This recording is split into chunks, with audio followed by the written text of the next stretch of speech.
Auditorio amable, una vez más comparecemos ante ustedes con la humildad y la prudencia adecuada, con el fin de abrir un poco más de luz en la historia del noroeste mexicano y sobre todo de nuestra tierra, Sonora. Vamos a seguir hablando de un pequeño y modestísimo trabajo que únicamente lleve la intención de mostrar las cosas a la gente que las desconoce o que por razones diversas no las ha conocido en su vida, de lo que fue la historia de nuestro estado. En la última ocasión que comparecimos ante ustedes hablamos de un periodo que iba aproximadamente a la mitad del siglo XVIII, o sea, a 1700. Hay que recordar que Hermosillo, antes Pitic, fue fundado en 1700, el 18 de mayo, por Juan Bautista de Escalante, un militar español, por un sacerdote jesuita, Adamo Gil, y Pedro Baricua, un intérprete y un indígena, Pima Cocomacope. Entonces, queremos ahora retomar ese momento de 1700. Esa fundación de la Santísima Trinidad del Pitic, dado el Día de la Santísima Trinidad, en mayo, se pobló y se despobló entre 1700 y unos años posteriores. Vinieron despoblaciones, pero ya había habitantes tanto españoles como pimas, como seris aquí, sobre todo en el lado sur de la ciudad, o sea, donde está Villa de Ceris. Para 1741 se autoriza la fundación del presidio de San Pedro de la Conquista del Pitic, que su ubicación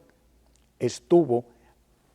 entre el Cerrito de la Cruz, atrás de la Casa de la Cultura, y lo que es la iglesia de la Candelaria de Villa de Ceris, o sea, la plaza de Villa de Ceris. Inclusive ahí atrás de la Casa de la Cultura hay todavía unas ruinas de un acueducto que llevaba agua en esos 1700 y tantos, 40 y tantos, de el río Sonora, y la subían por algunos sifones, canales, y la llevaban a ese asentamiento que sería conocido como Villa de Ceris. Bueno, esto sucede, toma el poder de la provincia de Sonora el sargento mayor Agustín de Vildósola y empieza a mandar sobre un terreno que el rey de España le concede, que comprendería actualmente el primer cuadro de la ciudad de Hermosillo. Pero para 1748, quejas de los misioneros jesuitas que estaban en todo el Sonora de la época y de los militares españoles que acompañaban a Vildósola, viene un juez de la Ciudad de México, José Rafael Rodríguez Gallardo, que para 1748 llega y le dice: bueno, don Agustín, ¿por qué usted es dueño de la hacienda del Pitic que le concedió el rey de España y utiliza a los indígenas y utiliza a los soldados que están bajo su mando como si fueran sus empleados? O sea, prácticamente usted tiene el asiento de los poderes del presidio de San Pedro de la Conquista del Pitic en la cabecera, por decir de algún modo, de aquel Sonora, y maneja a su arbitrio. Por lo tanto, tengo instrucciones del virrey de la Nueva España de cancelarlo a usted como gobernador y transportar el presidio de San Pedro de la Conquista del Pitic, que estaba en el Villa de Ceris en ese 1748, para 1749 se va a lo que hoy es la población de San Miguel de Orcasitas, que se funda un nuevo presidio ahí y se abandona el de aquí, aunque sigue viviendo gente, que después darían lugar a otras circunstancias. Siempre hubo problemas entre los misioneros que manejaban las misiones religiosas, que además eran unidades económicas. Siempre hubo problemas entre los misioneros y los colonos españoles. Prueba de ello que para 1722, en lo que era en aquella época la entrecomillada capital de San Juan Bautista de Sonora, un real minero que estaba entre Cumpas y Moctezuma, que ahora está en un rancho donde ya no hay ningún vestigio de lo que fue San Juan Bautista de Sonora, de la familia Frisbee, creo que es el rancho de Agua Buena, creo que es de José Frisbee, y se concentró en San Miguel de Orcasitas la gente que vivía en San Juan Bautista de Sonora y se convierte en la nueva capital de la provincia de Sonora, San Miguel de Orcasitas. Sin embargo, desde 1722, como les había dicho, en esa San Juan Bautista de Sonora se habían reunido colonos españoles que mencionaban que ya no eran necesarias las misiones religiosas, que actuaban comunidades económicas de producción y controlaban la mano de obra indígena. Por lo tanto, las misiones de aquella época, 1722, deberían de ser dejadas por la orden religiosa jesuita y pasar a depender del clero regular, o sea, del clero normal, dependiente del obispado de Durango. Y los misioneros jesuitas de la época en Sonora, por lo tanto, debían de dejar las misiones. La embestida contra la Compañía de Jesús, o sea, los jesuitas, empieza en Portugal, donde son expulsados en 1759, continúa en Francia, donde son expulsados para 1761, y desde 1765 ya el virrey de la Nueva España había recibido instrucciones de que todas las misiones de la Compañía de Jesús pasaran al obispado de Durango. Hasta febrero de 1767, el rey de España, Carlos III, firma en el Palacio del Pardo lo que se llamó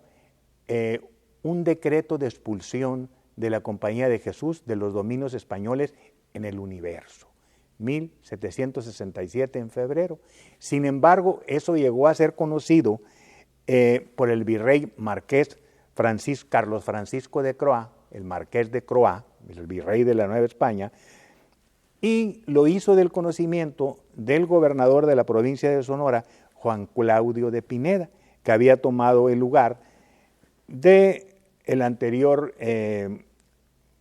gobernador con sede en San Miguel de Orcasitas. Por ello, 50 misioneros jesuitas, tanto de la provincia de Sonora como de Sinaloa, fueron concentrados en San José de Mátape y luego en Guaymas, para donde fueron embarcados en mayo del siguiente año de San José de la Laguna, o sea, San José de Guaymas hoy, fueron embarcados para el puerto de San Blas en Nayarit, 50 misioneros religiosos. Y de ahí pasaron a Veracruz. Luego irían a Europa como prisioneros y regularmente se establecieron muchos de ellos en lo que hoy es Italia. El jesuita alamense, o sea, de Álamo, Sonora, José Rafael Campoy Gastelum, nacido en 1723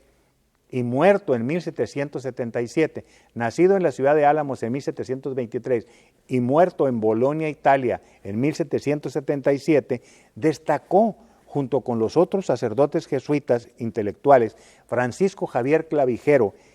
Francisco Javier Alegre, Diego José Abad y otros más, como un intelectual que estuvo en contra de lo que ya para esa época, 1760, 70, 60 sobre todo, ya el sistema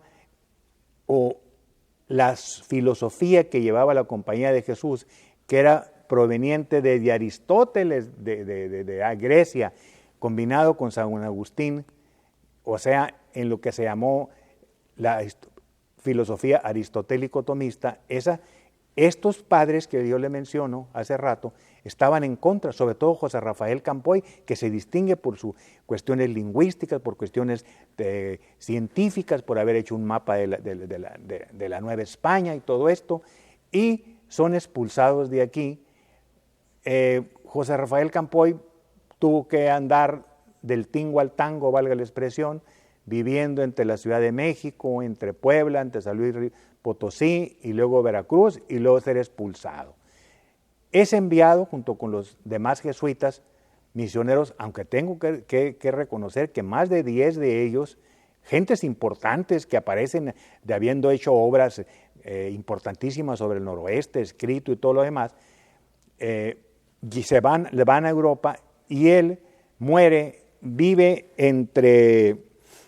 Ferrara y Bolonia en Italia, muere alrededor, como ya comentaba, en 1777, y toda su obra, que es reconocida después por las personas, por tanto por Mariana, por Clavijero, por Diego José Abad, se perdió la obra escrita de José Rafael Campoy, porque antes del 1767, el año en que fueron expulsados la Compañía de Jesús de los dominios españoles, ya la habían trastabillado o hecha perdediza, como se dice en Sonora, virtud a que iba en contra de la filosofía de la Compañía de Jesús de la época. Este es un momento muy importante y sobre todo tenemos que destacar la relevancia del padre José Rafael Campoy Gastelum. Yo, porque mi apellido Gastelum, presumo, aunque no sea cierto, de que era pariente mío, pues mi madre era alamense y era Gastelum, qué sé yo. Sin embargo, me da mucho gusto pensar que un alamense, que un paisano, que alguien cercano a nosotros haya trascendido en el tiempo desde 1777 hasta hoy, 2018, sin haber dejado ninguna obra escrita porque no pudieron sobrevivir. Esto es un pequeño resumen de lo que pasó hasta antes de que llegue el siglo XIX, que verá la independencia en este país que tenemos hoy, llamado Estados Unidos Mexicanos. En aquel tiempo, la Nueva España.